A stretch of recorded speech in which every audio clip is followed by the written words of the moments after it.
Um, Hello, everybody, and welcome to this week's chapter review of One Piece, Chapter 806, at Right Belly Fortress. Now, before I begin, I just want to get this right out of the way right now. Oda, what the fuck are you doing? Just simply, what the fuck? I, as a Sanji fanboy, do not appreciate the fact that you, for the second or third chapter in a row, are implying that Sanji is dead. Now, granted, as a true fan, I know that he is not dead. He could have been captured, he could have been seriously injured, he could have left of his own accord, but I do not, and I repeat, do not believe he's dead. But the fact of the matter is that Oda is trying to string us along and heavily imply that he is dead just so he can fucking tease us and, just, and then just come back. Because, see, the worst part about it is he's going on break next week. He leaves us off as Nami's about to tell us what happened to Sanji, and he's like, okay, now I'm going to go on a break, and you're going to wait 2 weeks before you find out what happened to Sanji. Where, of course, Nami is probably going to sit there and say something as simple as, oh, Sanji's, been seriously injured and is near death, but we were able to save him, or he's been captured, whatever. Now, on the off chance that Oda has the balls to kill Sanji off screen, even if he goes he does a flashback to show you what happened and the fight he had, it would be unprecedented. And I would be so angry at Oda, I might even go as far as to drop One Piece for an unknown amount of time just because of that. Because Sanji is it is one thing if, yes, everybody has the fan for any series, not just One Piece, has the right to be angry if the author, the mangaka, decides to kill off their favorite character.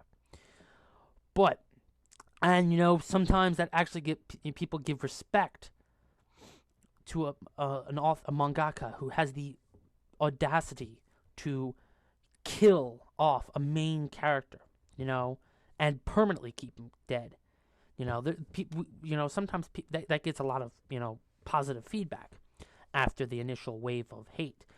However, to kill off a main character this late into the story, 806 chapters into the story, and it was done off screen, even if you go back in the next couple of chapters and show us the flashback of what exactly happened, and we see everything that led up to the quote-unquote death, it would still be wrong in all sense of the words.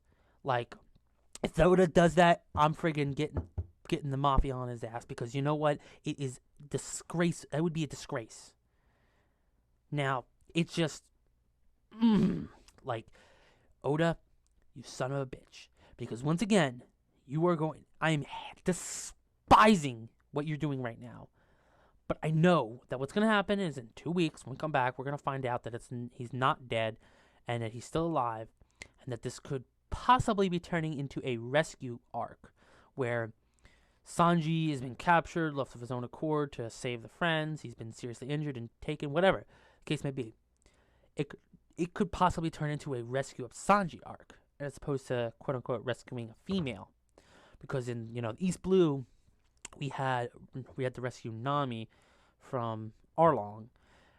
In the first half of the Grand Line, we were rescuing Nico Robin, and Frankie from the clutches of CP9 at Enies Lobby. So this Zoe arc could be, even though it has a lot of similarities to Skypiea, could be similar to that of, say, Water 7 and Baratie, where we get this, within those arcs, who have their own story, we'll get some sort of setup as to the very next arc, which would be some sort of rescue arc. Now, if Sanji was captured, who captured him, and where he is, I don't know. Here's my theory, and that is, if Sanji's been captured or was obvious, it's now the manga stream translation better portrays this idea, and that is Jack probably came to Zou to get Sanji, because in this manga stream translation, when you see the flashback of him torturing what looks like to be Pedro, that like lion-looking guardian, he was asking about a person, whereas the other translation sounds like an object. So if he was truly looking for a person, then that means he could have possibly came to find Sanji. Since the bounties came out about a little over 2 weeks ago in story-wise, and that's around the time, and shortly, so based on the timeline, Jack would have arrived at the country shortly after Sanji's bounty was posted, or around the same time. So, with keeping that in mind, it's possible. Again, he came here now since, and you're like, well, how would Jack know he was here? Well, Jack is, from what we can understand of him, seemingly is a very high-ranking member of Kaido's crew. Possibly even the second in command, who's actually running the thing, since Kaido doesn't seem to be too much of a leader type. He's just doing his own thing, sort of like Luffy does. And if that's the case, if Jack is truly the second in command or just one of the higher ups, this guy's no joke. And we find out more about how he, how later in the chapter we find out about how the incident between him and Fujitora and Sengoku already happened, and that he apparently was able to only take out 2 of the 4 ships and was quote unquote reported as being killed, but they technically never found his body, so it's possible he's going to come back later in this arc or in the next arc. Now, as for what's going to happen, now if he captured him, and if he is, now you're saying, well, okay, well, if he's part of Kaido's crew, how did he find out? Well, if you remember, in the Kaido chapter, when we saw what Sanji's group, they were already here on Zou, and they were being attacked by Kaido's men. So it's possible that those flunkies went after Kaido, or after being defeated by, Sanji and them, could have gone back and reported to Jack and say, hey, some of the Straw Hats are on Zou. And maybe not necessarily as a reaction to his bounty poster, but, just to went to Zou to take out the Straw Hats. And maybe Sanji sacrificed himself to save the others, and told him about this secret about his bounty poster or something. And now Jack captured Sanji as a means of, giving him to Kaido to try and get some sort of government bargaining chip or whatever. Who knows? So, and it would be an interesting twist for someone as powerful as Sanji to be the one that needs to get rescued. So, but again, I don't believe him to be dead, but in the off chance that Oda has the balls to do so, I will seriously be pissed. Now, as for the rest of the chapter, we get the nice the second. Then this cover page is the second one of this whole 500 million. This bounty reaction, and it's from Fushia Village, where we see, the Monkey Nose Bar, and they're having fun, and you have the one guy wearing Sabo's hat. Makino's baby is being held by Daden. So it's a nice touch, if you so as for the other stuff that happens, we get confirmation that the eruption rain is basically the elephant who is washing its back like elephants tend to do. They fill water in their trunk and then they spray it over their back. One thing that this particular chapter showcased, and I don't really like it, is the fact that Robin, I didn't actually notice this before, but Robin looks a lot like Viola. Violet from Dressrosa. Like literally, when I was reading this chapter this morning, I literally look at her, and I'm looking at even look at the picture now, and it's like, wait, when did Violet get here? So it is kind of annoying there, when you had Rebecca, who looked like a lot like Vivi, and then you have her sister, or not sister, aunt. You had that. It's just weird, and I don't like it. We also find out that the Kanjiro and were on their, and Kinemon were on their way back climbing up, but then they get pushed off again by water. So it seems like Oda's trying to keep them away for now. So if that's the case, maybe they're not going to be. Maybe they're not being super shady. Maybe it's just, okay, well, he doesn't want to reveal what they're everything about them yet. So he's just keeping them out of the way, and then maybe, they won't even be involved in this arc. They just have to be shown every so often, so that way we know that, hey, they're still there. So then there's they find out how useful this water is, because they find ways to filter it so they can become drinkable water, and that the sea creatures that get pulled up from this actually are in this seawater helps them provide them with food. And then, Beppo's like, well, I can't. And then we see before Straw Hat goes to this, any further, Beppo's like, well, I got to stay in this forest, so tell the captain about me and the others to come meet us. And then we see the freaking carrot nibbling on Luffy's ear. So it's like and throughout the whole chapter, we get this whole thing of like them like rubbing up against the licking, biting, rubbing up against the humans, and it's like this weird thing, like these furry creatures are like have this weird fetish with humans or something. So, but of course, before they have a chance to see what's going to talk to Luffy to find out what the hell's going on, Usopp spots Luffy and sees that Carrot's biting on him, and thinks that, oh my god, she's trying to eat him. They must actually be friggin' cannibals. So that's kind of funny. And like I said, we get the flashback from Wanda about, someone particularly looking like that it was Pedro was being be tortured by somebody. In one panel, it looks like it could be Weeble for some weird reason, but another panel looks like Jack. And then after, you see her crying, Wanda crying over the incident, and even Carrot, like, after seeing this torture press, doesn't want to look at it.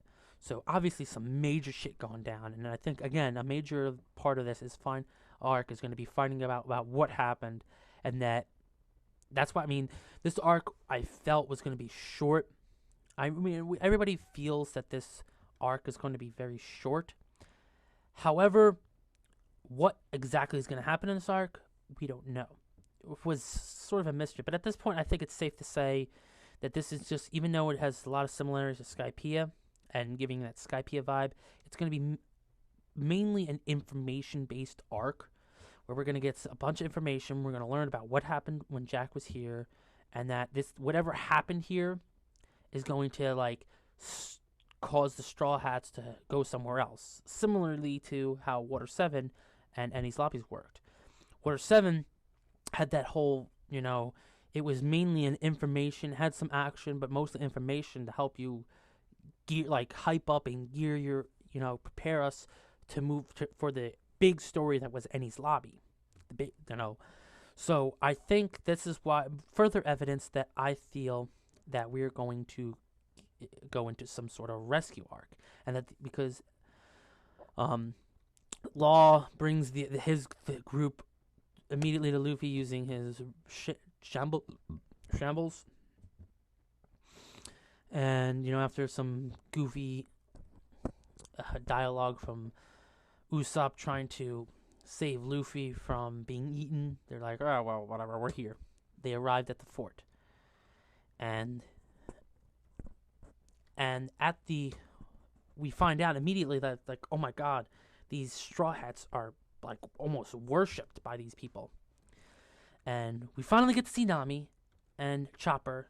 Nami's freaking sleeping on this sheep mink's coat. Like, oh my god, they're here, they're here, they're here. And of course, this makes them all happy. Nami's, happy. He's like, oh my god, they're really here, Chopper. And of course, Nami is wearing an incredibly sexy outfit. Like, oh my god. I think this is the best she's looked the entire series so far. The best outfit she's worn. So then we get a look into this fort where all these mink men are, and it's just massive, and they're all like cheering because according to Wanda, we have important guests prepared to host the friends of our saviors. So I'm guessing the Straw Hats that were here saved the island possibly from Jack, who knows, or from some other threat. So again, we also find out that the mink men, they don't hate humans.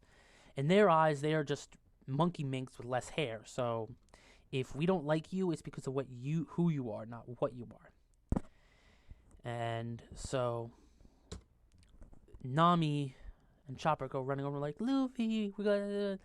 And then of course Luffy asks the question. Everyone asks the question: are Sanji, Brook, and Momo okay too? Now Nami goes running over to Luffy, hugs him. Zoro immediately senses something wrong, and she's like, "I'm sorry. Sanji is ... What? Again, like I said earlier. Again, Oda tries to imply. Now she is literally preparing to. She's crying her eyes out. Freaking Wanda's looking away like, I don't want to see. I don't want to hear. I don't want to pay attention. It's like that when you watch a scene in a movie. It's like what happens. You know what they're gonna say. You know what's gonna be the image, but you sort of look away because you're like, I can't. I don't want to see it. You try to avoid, looking and you try to pretend like you can't hear it, but you're there. You know what happened, and the devastation that's about to come from the what is about to be said or what's about to happen. So that it just adds to that sense that Oda's trying to troll us that Sanji's dead, unless he's trying to really say fuck you to the fandom and say I'm gonna kill Sanji off screen. Unless he's doing that, he's really trying to set up the ultimate troll. Now, a lot of the fandom, or if you look onto the YouTuber community, for the most part, we as reviewers aren't gonna, and some of the really hardcore people aren't gonna understand that no, Sanji isn't dead. It's just Oda trying to troll us, trying to, dick tease us, saying, oh, Sanji might be dead, he might be dead, he might be dead. No. So, but even larger portion of the community is probably going to fall for this troll. And I'm going to be pissed at Oda regardless of what happens. You know why? Because the fact that Oda was teasing us and throwing us all around, trying to tell us, hey, Sanji might be dead, Sanji might be dead, Sanji might be dead. Oh, wait, no, he's not. I know it's coming. I prepared myself mentally for both, and I'm both ways. Whether Sanji's alive or dead, I'm still going to be pissed at Oda for his shit. Now, I know it's been going on for very long, but this chapter made me so mad. But keeping that aside, the chapter overall, in terms of, was good. We learned some important information, and we got some good progression. Unfortunately, Oda decided to leave us on a cliffhanger and go on break next week. So it'll be 2 weeks until the next chapter. So I hope overall I have to give the chapter it was a good chapter. However, I still do not appreciate what Oda's doing with this whole teasing about Sanji. So I hope you enjoyed this review despite its length, and hope to see you all not next week, but in 2 weeks, unless you follow one of our other reviews. Then I'll see you next week.